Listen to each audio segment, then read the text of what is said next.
अहम खबर के साथ मजलिस वहदतुल मुस्लिमीन ने 40 मार्च का फैसला मौखर कर दिया। हुकूमत, शिया उलमा काउंसिल और MWM ने 7 निकाती एजेंडे पर इत्तेफाक कर लिया। मुज़ाकरात में तय हुआ है कि ज़ायरीन के इराक़ी वीज़े में 60 रोज़ तक तोसी कराई जाएगी। बॉर्डर पर मौजूद तलबा को ईरान दाखिल होने दिया जाएगा और ज़ायरीन को रियायती टिकट दिलवाया जाएगा। 2 से 3 रोज़ में फ़्लाइट ऑपरेशन भी शुरू करवाया जाएगा।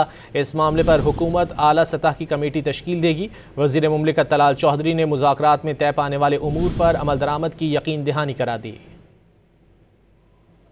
उनके वीज़ा जो थे वो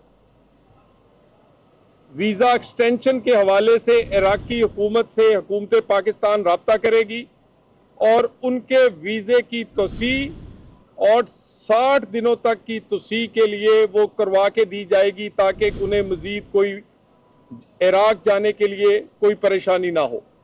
और सफ़र के महीने में ज़ायरीन के इराक़ पहुँचाने के लिए इराक़ के लिए ज़ायरीन की ये फ़्लाइट ऑपरेशन अगले 2 से 3 दिन में शुरू करवाया जाएगा। इस पर अमल दरामद जो है वो इंशाअल्लाह ताला हुकूमत की तरफ से आइंदा चंद आने वाले दिनों में कमेटी की तश्कील, फ़्लाइट्स का इजरा, उसके बाद बाकी नुकात और इसी तरह जो कि स्टूडेंट्स वीज़ा जो स्टूडेंट्स इस वक्त बॉर्डर पे रुके हुए हैं, ये तमाम नुकात पर अमल दरामद किया जाएगा।